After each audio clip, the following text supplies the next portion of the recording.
On va passer donc maintenant à la deuxième table ronde avec toujours des jeunes.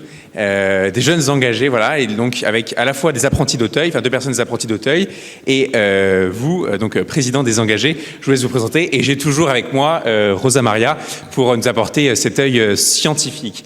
Je vous laisse d'abord vous présenter, allez-y. Bonjour, je m'appelle Elsa, j'ai 23 ans. Je suis suivie par la Touline, les apprentis d'Auteuil, depuis maintenant 2022.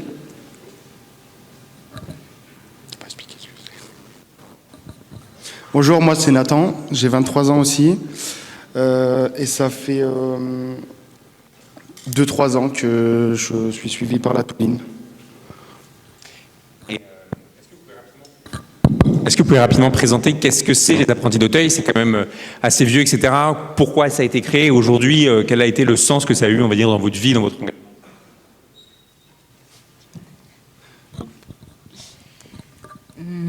Les apprentis d'Auteuil, c'est une fondation d'utilité publique qui existe depuis 160 ans bientôt et qui accompagne des jeunes qui sont isolés socialement, qui viennent de la rue, qui viennent de foyers, de familles d'accueil, etc.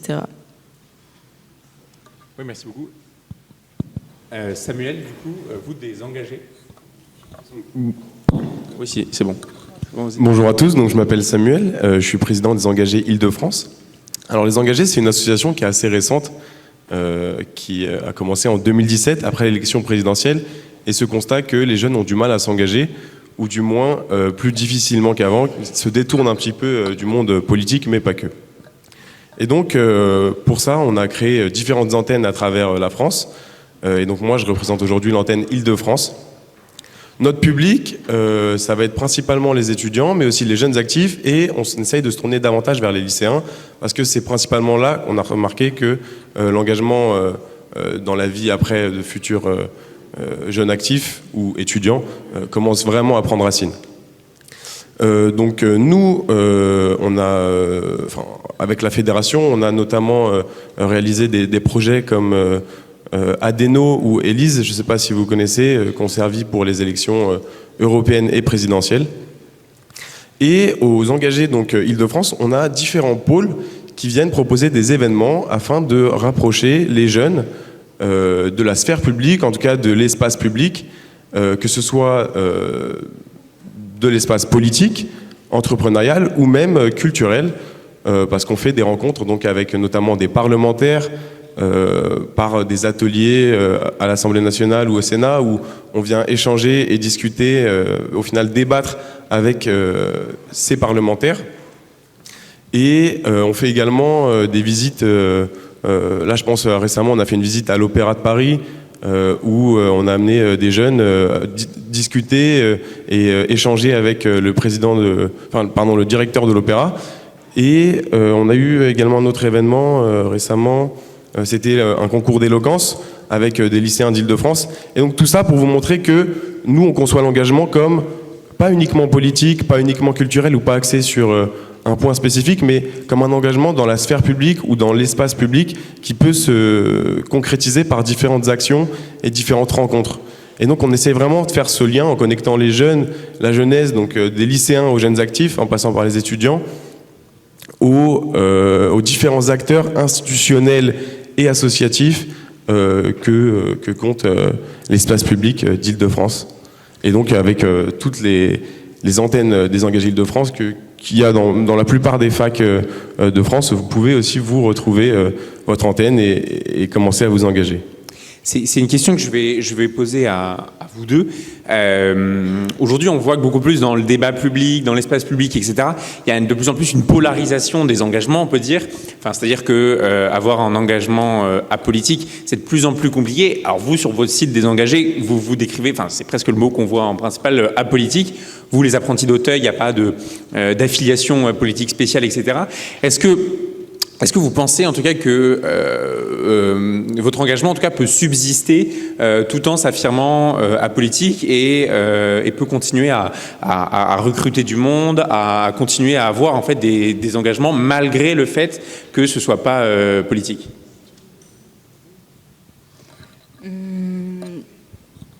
Oui, les Apprentis d'Auteuil, c'est une fondation apolitique. Je pense que c'est possible que la fondation continue d'exister sans forcément donner d'avis politique, parce que en fait, le but de l'asso, c'est vraiment d'accompagner les personnes vraiment dans le besoin sans, sans qu'il y ait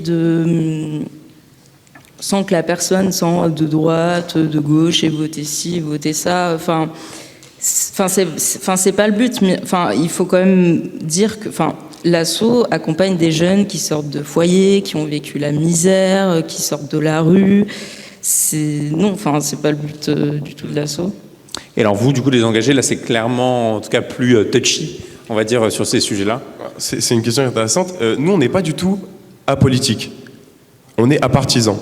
C'est-à-dire qu'on ne va pas prendre part pour tel ou tel point de vue politique, tel ou tel parti politique. On n'est pas apolitique dans le sens où on rencontre des acteurs politiques. Ça fait partie de nos activités.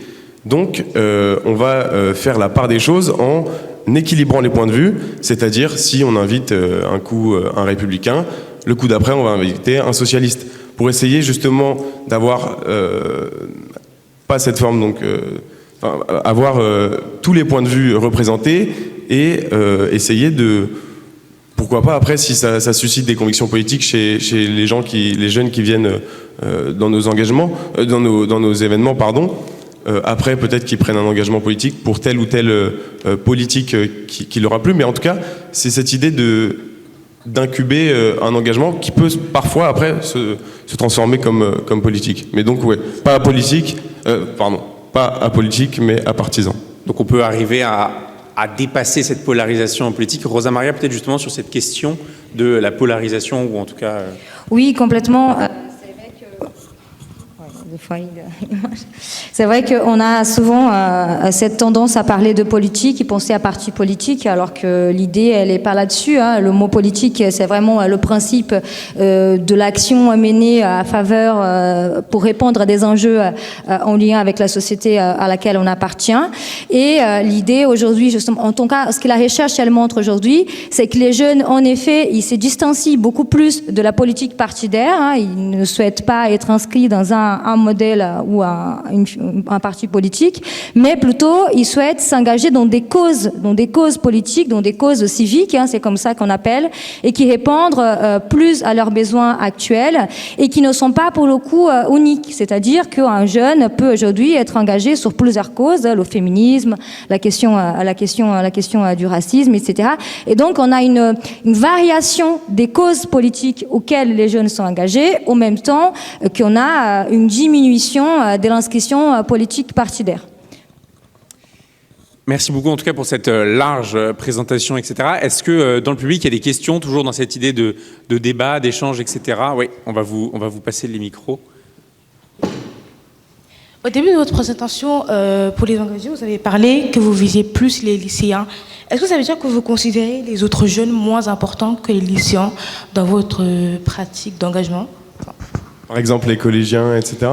Oui. Non, c'est juste que nous, on est plus des étudiants et c'est plus difficile de travailler dans des institutions comme on a l'habitude d'aller, de travailler avec des collégiens, etc. On n'a pas forcément surtout les contacts aujourd'hui et c'est d'autres associations qui sont sur ce public-là. Et c'est vrai que pour le coup, déjà couvrir lycéens, étudiants, parce que les étudiants, ça va de 18 jusqu'à 25 ans, et jeunes actifs jusqu'aux alentours de 30 ans, c'est déjà un public assez large, et nous, on préfère pour l'instant se concentrer sur ce public-là, justement. À la différence, enfin, on peut pas comparer l'engagement des engagés et l'engagement des apprentis d'Auteuil, mais vous ratissez beaucoup plus large. Donc vous, si j'ai bien compris, ça va de presque de la maternelle jusqu'à plus tard, etc. Pourquoi faire autant, en tout cas, et est-ce que vous voyez qu'il y a, je sais pas, notamment un espèce de lien entre chaque personne, etc. Ou en tout cas entre différents âges plutôt. Oui, nous, c'est les jeunes en difficulté qui sont accompagnés par les apprentis d'Auteuil, au sens large, le social. Et moi, par exemple, pour parler un petit peu de mon parcours, j'ai été placé en foyer de l'aide sociale à l'enfance quand j'avais 15 ans.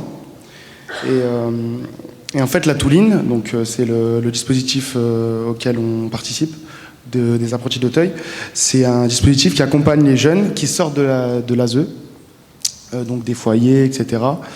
Et pour les accompagner après la majorité, parce que généralement les jeunes ils sont accompagnés, ils sortent de foyer, ils sont livrés à eux-mêmes. Ouais. Il faut qu'ils se débrouillent pour trouver un logement, pour s'insérer, pour plein de choses. Et la Touline, c'est là qu'elle aide ces jeunes-là. Et moi, par exemple, je pense que je suis engagé par rapport à ma profession. Ouais. Parce qu'il se trouve que maintenant, je suis éducateur. Ouais. Dans les foyers, donc les MEX, les maisons à caractère social. Et c'est un engagement citoyen au service des autres et de la société. En donnant son temps, son énergie, ses convictions. C'est là où je suis engagé, je dirais. Et en accompagnant ces jeunes en difficulté, en leur apportant des clés pour plus tard, un cadre sécurisant et une éducation. Et les aider à devenir les futurs citoyens de demain. Donc là, c'est assez intéressant, on a quand même des profils assez différents. Rosa Maria, justement, sur le profil à la fois des gens qui s'engagent, ou en tout cas, notamment l'âge, etc. Alors oui, je vais commencer pour revenir justement sur la question des collégiens. C'est vrai qu'on a pas mal parlé de lycéens et de l'université, mais il faut aussi se rappeler que dans les collèges, il y a plein de dispositifs qui permettent aux jeunes de s'engager. Hein. On a à la fois les délégués des classes, les responsables du foyer, et puis ceux qui participent à la vie collégienne. Et là, on a des chiffres qui sont quand même assez intéressants et qui disent qu'un tiers des collégiens aujourd'hui sont intégrés dans ce type de dispositifs. Par rapport aux questions du profilage de ces jeunes, c'est là où c'est un petit peu plus problématique, et c'est qu'on constate, les travaux ils constatent que c'est assez souvent des élèves qu'on a tendance à considérer comme des bons élèves, qui ont des bonnes notes, et qui du coup qui vont assumer ces fonctions. C'est la majorité, mais on a la minorité, un certain nombre de jeunes qui sont avec des grands guillemets, des mauvais élèves qui, en termes de notes, qui participent à ces dispositifs. Et à l'intérieur de ces participations, ce qu'on voit, c'est que les élèves délégués vont occuper des fonctions. Les collégiens mieux scolairement vont occuper des fonctions des délégués, et les autres des fonctions dans les foyers, etc. Sourds qui sont plus en lien avec la vie et le loisir des établissements. Sur l'école, sur l'université, c'est un petit peu pareil, c'est ce que je vous ai dit tout à l'heure. On a une tendance à des élèves en situation de difficulté, des étudiants en situation de difficulté de s'inscrire dans des dispositifs qui viennent aider leurs propres difficultés. Mais ce que je voulais dire par rapport à ce que vous avez évoqué, c'est votre parcours du coup d'un ancien enfant qui du coup reprend ce métier. Il y a aussi un exemple que je voulais partager avec vous parce que ça correspond à cette question du numérique. Il y a un ancien justement enfant de l'ASE qui a créé une application numérique, je ne sais pas si vous connaissez, qui s'appelle La Base. Et cette application, elle consiste justement à repérer tous les lieux d'aide, que ce soit alimentaire, de logement, financière, qui peuvent avoir besoin les jeunes, justement, quand ils sortent, quand ils ont à la majorité 18 ans, et qu'ils se trouvent tout seuls à devoir régler leurs problèmes. Merci beaucoup. J'ai vu qu'il y avait d'autres questions. Oui, au milieu. Bonjour. Comme vous l'avez dit, aujourd'hui, les jeunes, ils s'engagent différemment. Peut-être qu'on est plus à des modes d'engagement qui sont moins traditionnels, comme par exemple, ils vont plus avoir tendance à signer des pétitions, manifester, etc. Comment aujourd'hui on peut réintégrer les jeunes dans des modes d'engagement démocratique plus traditionnels, comme par exemple le vote, etc. Est-ce que les engagés voulaient répondre et après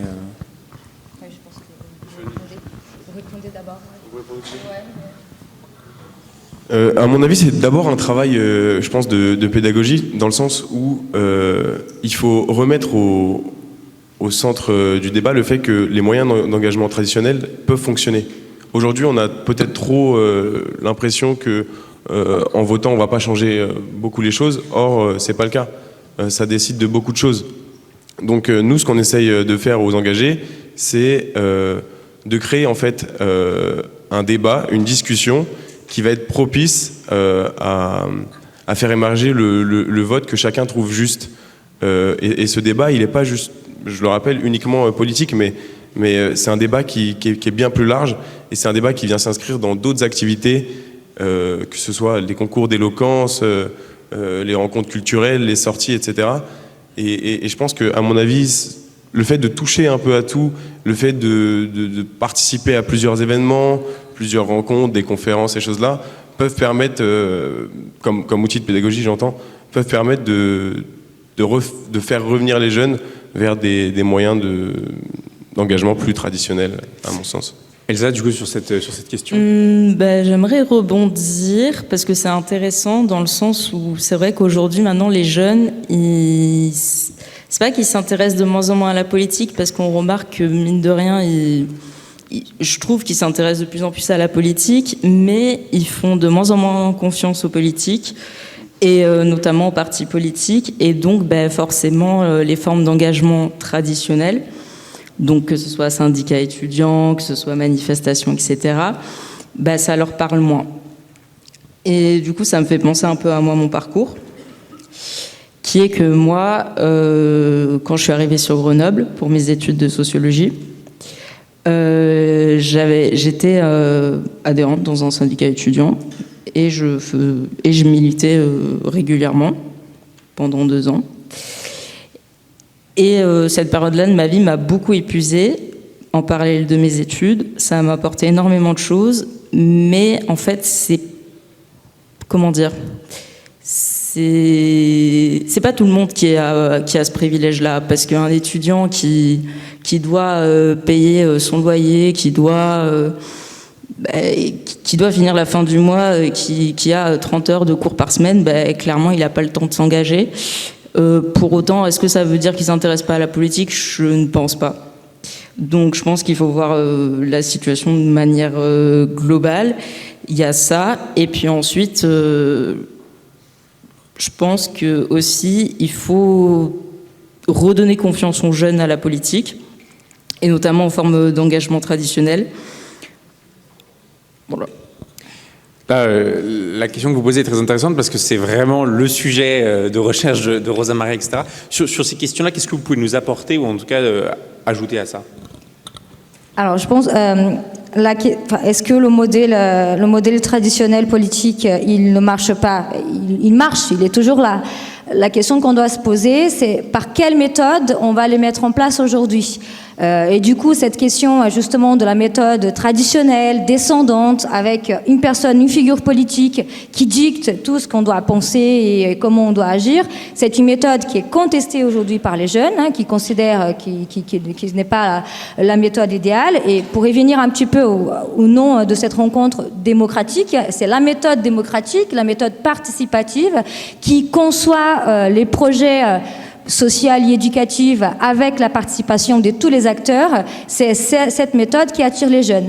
Et du coup, quel lien on peut faire avec les réseaux sociaux ? Eh bien, justement, les réseaux sociaux, elles permettent aujourd'hui une prise de parole publique des jeunes, que ce soit par écrit ou par vidéo, qui est du coup libre, démocratique, avec tous les problèmes qui peuvent y exister. Et c'est pour ça justement que quand on parle de cette forme de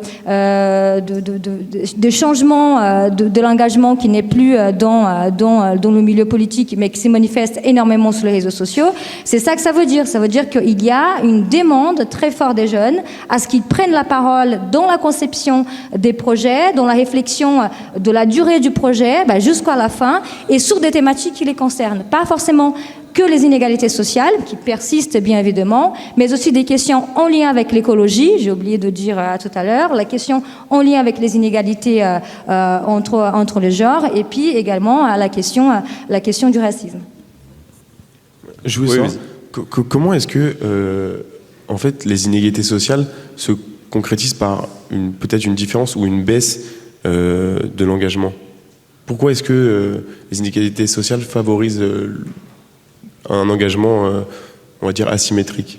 C'est le manque de confiance dans les institutions. Là, c'est vraiment, bon, on ne va pas faire un cours de sociologie, mais c'est cette idée de dire qu'à un moment donné, on a dit aux jeunes que s'ils allaient bien à l'école, s'ils avaient un diplôme, ils allaient avoir un travail, ils allaient réussir socialement. Ce qui se passe aujourd'hui, c'est que ça n'arrive plus.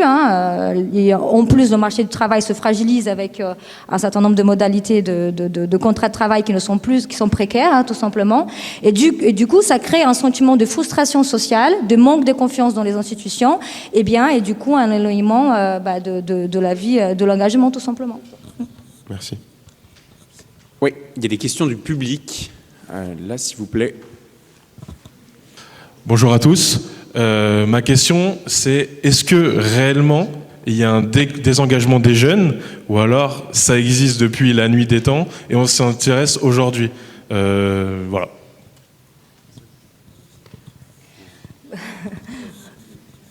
Mais c'est une vaste question. Tout dépend de comment on lit les choses. C'est vrai qu'en termes de chiffres on avait vu tout à l'heure au début, en termes au vote, tout simplement, on est à 28% des jeunes qui ne votent pas. Donc, d'un point de vue politique, oui, en effet, mais la question, c'est ce qu'on a discuté pendant toute cette heure, c'est où est-ce qu'il va cet engagement? Il disparaît pas. C'est pas comme si du jour au lendemain, tous les jeunes étaient blasés, ils avaient plus envie de participer à la vie de la cité.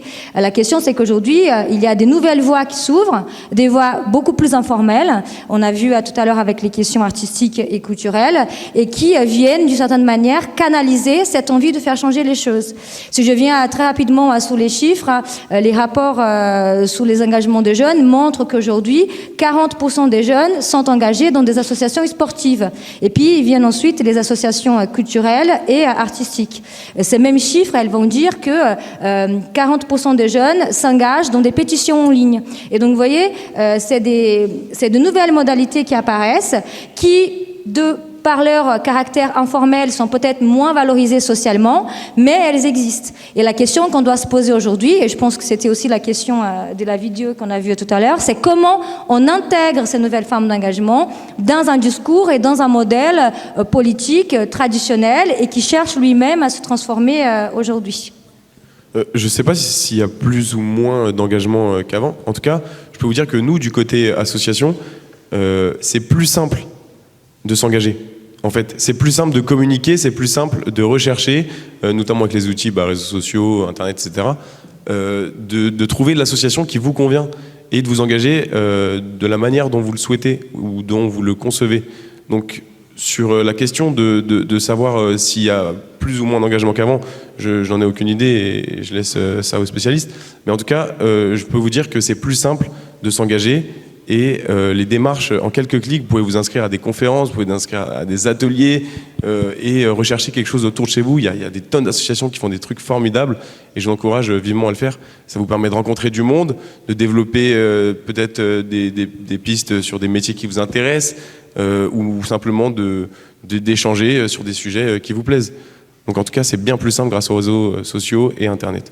De votre côté, du coup, les apprentis d'Auteuil, vous, il y a moins cette dimension que les engagés, etc. Mais est-ce que, en accompagnant les gens, on va dire de façon sociale, en leur proposant soit une réinsertion, soit vraiment à ce qu'ils aient une vie, on va dire, enfin, qu'ils soient pas défavorisés, est-ce qu'il y a quand même, in fine, cet objectif de dire, on espère que en s'assurant que le niveau social de nos accompagnés soit bien, on espère qu'ils participent justement à ce que vous disiez, à la vie de la cité, etc. Est-ce qu'il y a quand même malgré tout ce but ou c'est pas tellement le cas?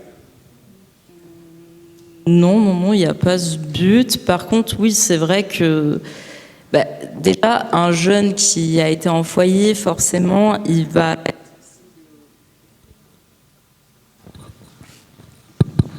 oui, je disais, forcément, un jeune qui a été placé en foyer, il va être sensible aux formes d'injustice, forcément, il va vouloir s'engager, que ce soit comme Nathan en devenant éduc spé en foyer ou d'une autre manière. Mais il n'y a pas ce but. Par contre, c'est vrai que ça a créé, chez les jeunes, en tout cas, moi, ça a créé une forme d'engagement, typiquement avec la Touline, du coup, le dispositif qui appartient aux apprentis d'Auteuil. on fait des sessions mentorat avec des jeunes qui sont placés en foyer, etc. Donc, en fait, on aide les autres jeunes parce que nous, on n'a pas reçu suffisamment l'aide qu'on devait recevoir. Ouais. Après, par exemple, les jeunes que j'accompagne, moi, on les inscrit dans des associations sportives, on leur apprend à vivre en collectivité, à devenir en fait les futurs citoyens de demain, et je pense que ça participe à ça aussi. Ouais. Voilà. Est-ce qu'il y a d'autres questions dans le public? Ouais. Allez-y, allez-y.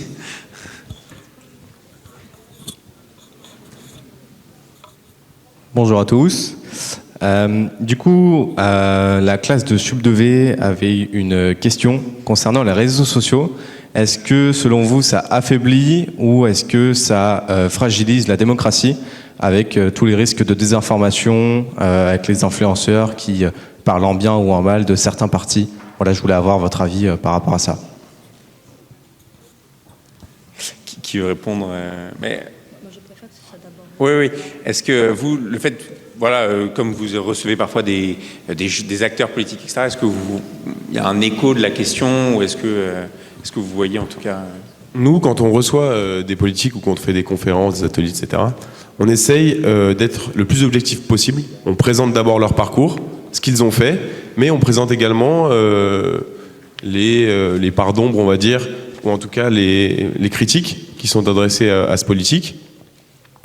Et pour que chacun arrive avec toutes les billes dans son sac et puisse nourrir le débat. Sur la question des réseaux sociaux, je vous avoue que c'est pas trop mon domaine, j'ai pas tellement d'opinion là-dessus, en tout cas, mon point de vue avec les engagés. Mais ce qui est intéressant, c'est que vous, du coup, vous accompagnez beaucoup plus des jeunes, etc. Et comment, dans l'accompagnement que vous avez, vous voyez à la fois que, comme vous dites, les réseaux sociaux, etc., vont avoir un impact, sur le fait de l'engagement, sur ce qu'ils vont penser, etc. Oui, c'est un grand impact parce que on voit bien les ados, ils sont scotchés sur leur téléphone, de plus en plus jeunes, etc. Et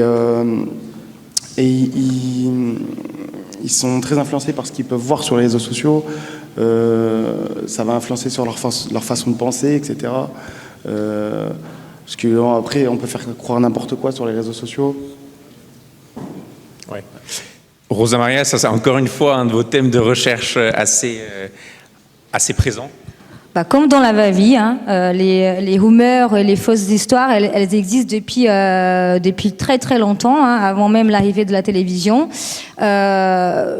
J'aime répondre à cette question, est-ce que ça affaiblit ou pas, en disant oui et non, en fait. La question aujourd'hui, c'est de se demander qu'est-ce qu'on fait pour que, comme on a fait pour la télévision, pour que ces espaces de socialisation numérique, ils soient justement attentifs à des dérives justement antidémocratiques, parce que nous, on est dans un système démocratique. Un exemple qui est assez que je donne toujours, c'est cette idée de dire est-ce qu'aujourd'hui il y a plus d'harcèlement que chez les adolescents que dans le passé à cause des réseaux sociaux. Or, les chiffres ne montrent pas du tout ça. Elles montrent qu'il y a quand même une continuité au niveau du harcèlement, mais par contre, il y a une intensification des actes et des conséquences qui sont psychologiquement beaucoup plus graves.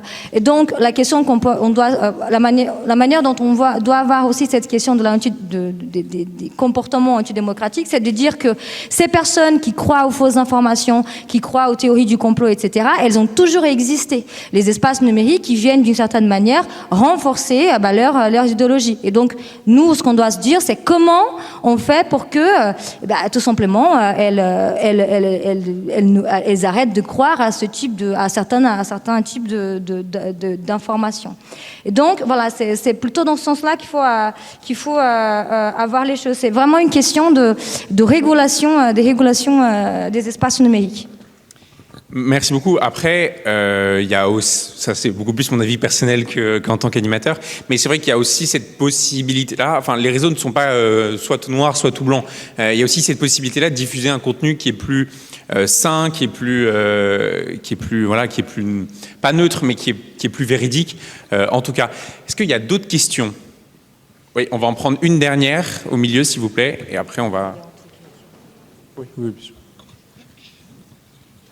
Est-ce que vous pensez que les réseaux sociaux, par exemple TikTok, influencent la vision des jeunes sur les différents partis politiques? Et du coup, si c'est pour cette raison que les jeunes font moins confiance à la politique? C'est certain que les réseaux sociaux, et en particulier TikTok, parce que c'est ce qui est le plus utilisé à mon avis chez les jeunes, influencent la manière de concevoir les partis politiques. Nous, aux engagés, encore une fois, hein, bien sûr, parce que je parle pour cette association, on essaye au contraire de briser un petit peu la sphère informationnelle ou la sphère des réseaux sociaux que peuvent se construire les jeunes, encore une fois en créant du débat, en essayant de réfléchir avec les politiques, pas forcément dans leur sens, mais pouvoir après les contredire ou leur dire écoutez, nous c'est pas comme ça qu'on voit les choses, on appréhende ça de telle manière ou de telle autre, vous pourquoi est-ce que vous le faites pas comme ça? Et donc à mon avis oui, c'est certain que les réseaux sociaux permettent ou si on la prend de l'autre côté sont d'un problème, et en ce sens qu'ils construisent une sorte de sphère médiatique ou des réseaux sociaux qui enferment un peu l'individu dans une forme de pensée. Et justement, c'est important de s'engager pour ça, pour essayer de briser un peu cette sphère informationnelle en ayant du contradictoire, en débattant, en échangeant et en essayant de comprendre ce qu'autrui peut penser de tel ou tel sujet. Merci beaucoup. Elsa, sur cette question. Oui, je voulais rebondir. Oui, clairement, les réseaux sociaux influencent les jeunes, que ce soit sur toutes les questions, notamment les questions politiques. Parce que déjà, avec les réseaux sociaux, il y a la question de l'algorithme. Donc, plus on va liker une photo, une vidéo, plus on va rester longtemps sur, pareil, une photo, une vidéo, plus on va nous recommander le même type de contenu. Donc, oui, forcément. Et puis après, il y a la question de les réseaux sociaux. Quand on pense à un truc sur les réseaux sociaux, on poste une certaine réalité de notre vie, de notre point de vue. On choisit ce qu'on veut poster, ce qu'on veut dire, la manière dont on s'habille, etc. Donc, oui, ça peut influencer, oui. Et Rosa Maria, justement, sur cette question-là, et après on va clore. Alors, je pense que déjà la première chose qu'il faut penser, c'est que certes, il existe les réseaux sociaux, TikTok et Snapchat. Vous avez bien parlé de la question de l'algorithme qui est là, mais ce sont des gens derrière l'écran. Et ça, c'est très important. C'est pas le réseau social qui influence, mais c'est des gens qui produisent de contenu qui vont influencer des gens qui sont déjà attirés par un certain nombre de thématiques. Et donc ça change complètement la donne parce que ça met dans le cœur du débat la manière dont on éduque et on oriente ces jeunes dans les espaces numériques. Dit autrement, comment est-ce qu'on fait l'éducation critique aux médias? Deuxième chose, c'est pas encore TikTok le réseau le plus utilisé par les jeunes, ça reste Snapchat. Donc il faut quand même, à un moment donné, moi je dis toujours, vous savez qu'on fait un bruit énorme aujourd'hui autour de TikTok, qui est un bruit beaucoup plus politique dans le sens partidaire du terme qu'autre chose. Mais si on doit faire attention à un réseau aujourd'hui, eh bien c'est encore Snapchat. Troisième chose, on parle beaucoup de ce mot influence, comme si les jeunes étaient là, tout bêtes, comme s'ils n'avaient aucun rapport critique à ce qu'ils regardent sur les réseaux sociaux. Eh bien, quand on les interroge sur leurs pratiques numériques, ils sont pas du tout naïfs sur les questions dans les réseaux sociaux. Et d'ailleurs, ils le disent, la plupart d'entre eux, je vais très peu sur TikTok parce que je sais que des fois, c'est trop orienté. Et ils savent aussi identifier des fausses informations. Ils savent identifier quand un contenu est faux, etc. Ils savent aussi se protéger. Donc il faut aussi rester attentif à cette idée de les jeunes sont influencés sur les espaces numériques. Oui, dans certaines situations de difficultés personnelles qui précèdent l'arrivée de l'outil numérique. Merci beaucoup. Merci beaucoup Rosa Maria, merci beaucoup Samuel, Nathan, Elsa. C'était la fin de cette dernière table ronde. Merci beaucoup de nous avoir écoutés. Oui, pardon, Gaspard, excuse-moi, je te coupe. Pardon, excusez-moi. En fait, il reste encore une quinzaine de minutes. Donc, ce que je peux proposer aux intervenantes et intervenants de la première table, si vous voulez y retourner, Comme ça, on va rajouter des chaises. Oui. Excuse-moi, Gaspard. Oui, et puis comme ça, on pourra finir, voilà. Bah, je vous invite à. Donc, à venir, les anciens et anciennes, si vous voulez repasser, n'hésitez pas à venir avec moi. Je vais vous installer des chaises. Et puis comme ça, si la salle a des questions aussi pour la première table ronde, n'hésitez pas, c'est le moment. Bon, on va pouvoir reprendre les questions. Donc voilà, j'ai cru comprendre qu'il restait des questions, etc. Là, vous avez tous les participants de cette table ronde, donc vraiment sur l'engagement, à la fois donc des profils très différents. Je rappelle à la fois des jeunes de l'apprenti d'Auteuil, des engagés, du service civique et de l'association Tutti Passeurs d'Art. Il me semblait qu'il restait des questions. Oui. J'aimerais juste revenir sur la diminution de l'engagement chez les jeunes. Est-ce que ce ne serait pas aussi causé par le fait que les médias, donc les journaux, je pense par exemple à BFM TV, etc., nous montrent que les jeunes comme nous, donc comme moi, les jeunes racisés, on n'appartient pas vraiment à la France, on n'est pas vraiment français, et que donc par le fait qu'on ne se sente pas représenté par la France, on est moins engagé du coup dans ce qui concerne les enjeux en France, et que aussi ce serait aussi par le fait qu'on écoute moins les personnes concernées, comme par exemple je pense à la loi de fin de vie qui a été votée récemment, où les personnes du coup concernées par cette loi n'ont pas été écoutées et ont senti du coup un sentiment de haine, et en fait ça va engendrer un pessimisme. On va se dire que on nous écoute pas, du coup on s'engage moins. Oui, c'est ça.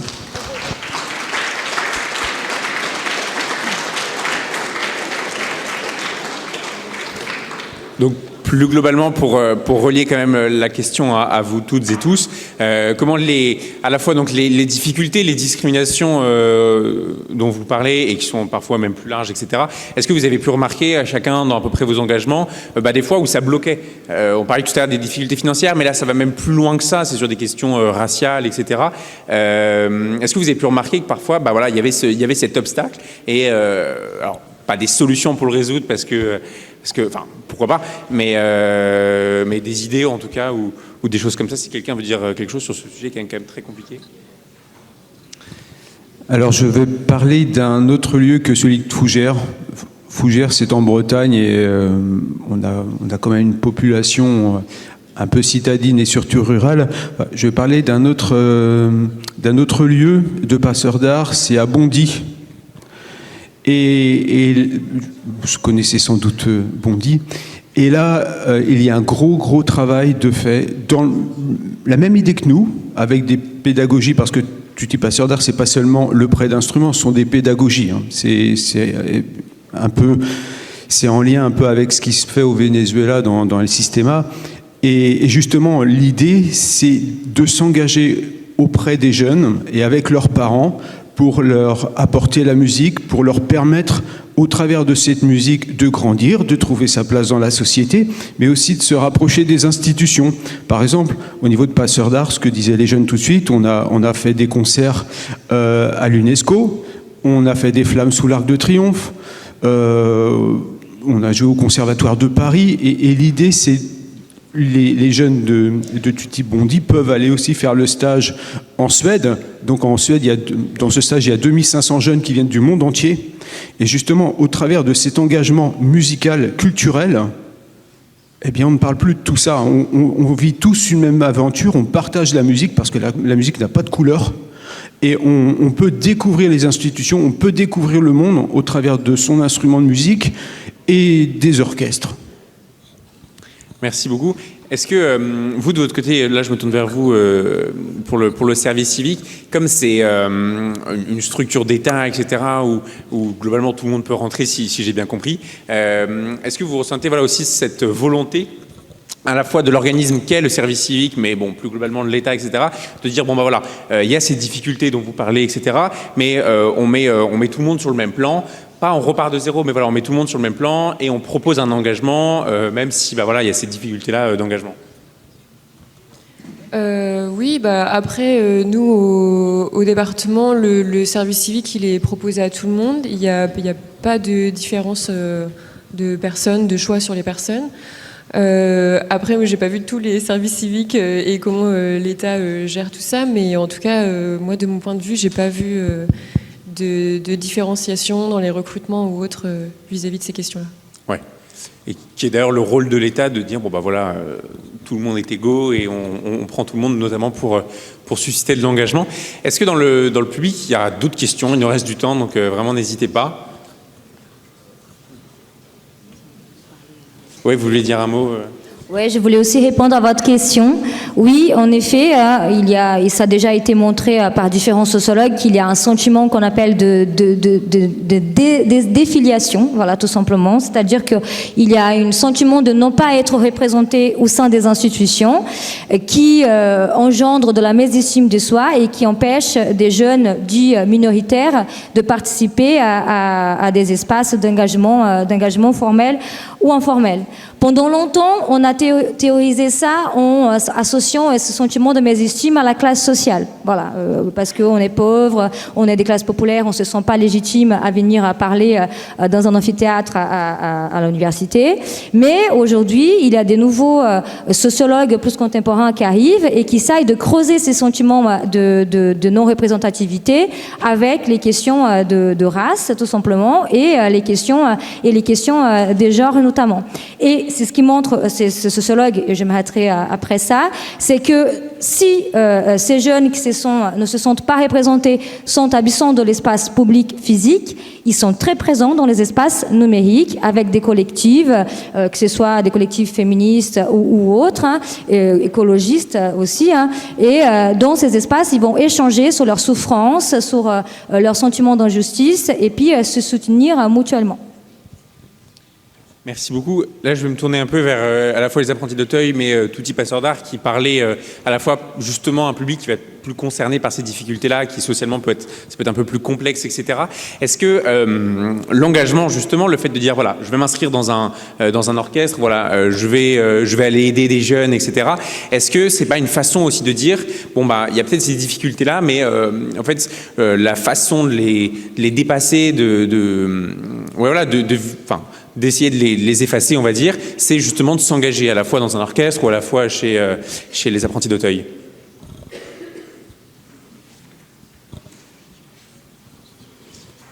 Malheureusement, ça les effacera jamais. Ouais. Mais en tout cas, oui, parce que nous qui avons été placés en foyer, moi aussi j'étais placée en foyer de mes 6 ans à mes 10 ans, on a ce vécu-là, donc le fait d'accompagner des jeunes qui sont eux-mêmes encore en foyer, pour ces jeunes-là, c'est plus facile pour eux de se confier à nous, de discuter de certaines problématiques qui vont, par exemple, être moins à l'aise à discuter avec des éducateurs. Juste avant de vous passer la parole dans le public, n'hésitez pas, si vous avez des questions, levez la main et on vous passera le micro. Oui, allez-y. Alors nous, de notre côté, Touti Passeur d'Art, il n'y a aucune différence faite parce qu'on a par exemple un exemple d'un jeune élève qui est atteint d'autisme et étant plus jeune, il avait rien qu'un bruit d'oiseau le faisait peur, il avait peur du bruit et voilà d'autres soucis via le son. Et maintenant, il est rentré dans l'orchestre il y a maintenant 2 ans. 2 ans. Et on l'accompagne comme si c'était... normalement, il n'y a aucune différence entre nous et lui. Et voilà. Merci. Merci beaucoup. Peut-être, je vois qu'il n'y a pas trop de questions, mais si je peux vous poser une question, en tout cas, à chacun des organismes ici. Donc, vous avez quand même toutes et tous des natures d'engagement qui sont différentes, même s'il y a quand même des points communs, mais globalement, ça reste assez différent. Par organisme, on va dire, qu'est-ce que vous direz que vous, votre structure, en quoi elle permet en fait de dire bon bah voilà, il y a ces inégalités, mais nous on est apte à accueillir l'engagement des gens et à les faire épanouir, etc. Quitte justement à dépasser ces inégalités-là. Je propose qu'on fasse dans le sens des aiguilles du monde. Oui, c'est une question qui est compliquée. Comment atténuer et intégrer toutes ces différences? Eh bien, déjà, je pense que quand on s'engage dans un projet comme ça, on se demande pourquoi on le fait. Et la deuxième question, c'est comment on le fait. Et après, avec qui? Et la première chose qu'il faut inclure dans nos démocraties, peut-être, c'est inclure le plus de personnes possible. Ouais. Donc nous, au niveau de l'âge, eh bien, moi, je suis le plus vieux de l'orchestre. Autrement, la majorité, l'âge moyen doit être de 16-17 ans. Donc, on parlait de certaines discriminations, mais ce qu'on oublie aussi beaucoup en France, c'est le handicap.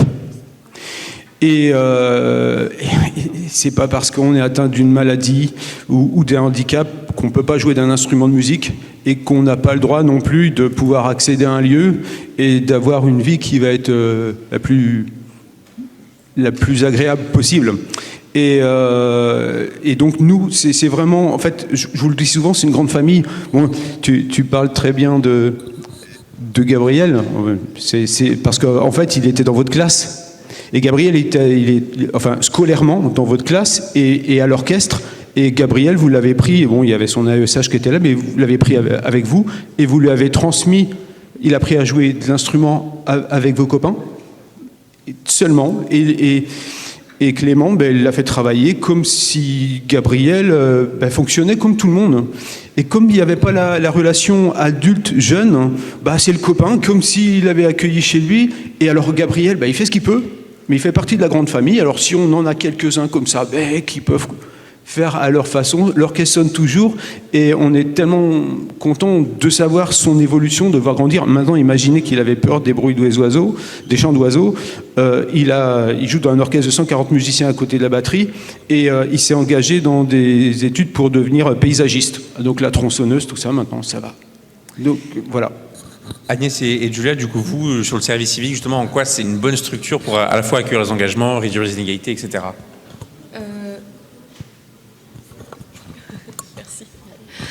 Le service civique, de manière générale, comme on le disait tout à l'heure, c'est un dispositif qui est vraiment ouvert à tous et qui se base surtout sur la volonté et les motivations en fait, des jeunes qui viennent se proposer à faire un volontariat. Donc à partir du moment où la personne est motivée, peu importe qu'elle soit racisée ou en situation de handicap ou autre, il n'y a pas du tout de différence là-dessus. Merci beaucoup. Samuel, du coup, pour les Sav, si tu veux rajouter quelque chose, c'est bon. Nous, engagés, on a cette approche c'est le terme, démocratiser l'accès aux institutions et aux choses qui peuvent faire peur. En fait, on va venir à votre place, créer des événements où, en quelques clics, vous pouvez juste vous inscrire et venir passer une soirée à échanger avec un parlementaire ou rencontrer le directeur de l'opéra. Et en fait, si c'est des sujets qui vous intéressent, évidemment. Et en fait, c'est hyper simple aujourd'hui d'accéder à ces institutions qui peuvent comment dire, paraître comme ça effrayantes, très fermées, très confidentielles, réservées à certaines personnes. Mais aujourd'hui, le fait est qu'il y a plein d'associations qui permettent, et c'est le cas des engagés, de démocratiser, d'ouvrir, de faciliter l'accès à ces institutions. Et d'ailleurs, je vous encourage à venir à nos événements ou à trouver une autre association qui vous plaît davantage et qui vous permette de vous voir ce que c'est ces institutions et créer du lien avec ces dernières. Et un dernier mot donc. Nous, aux apprentis d'Auteuil et moi, personnellement, dans toutes les institutions et les associations où j'ai pu travailler dans l'agglomération grenobloise, on aide et on accueille et on aide tout le monde, peu importe leurs différences. Et puisque de toute façon, on est tous différents. Et voilà, on travaille ensemble, on se tire vers le haut. Oui, merci beaucoup. Et Rosa Maria, un dernier mot. Vous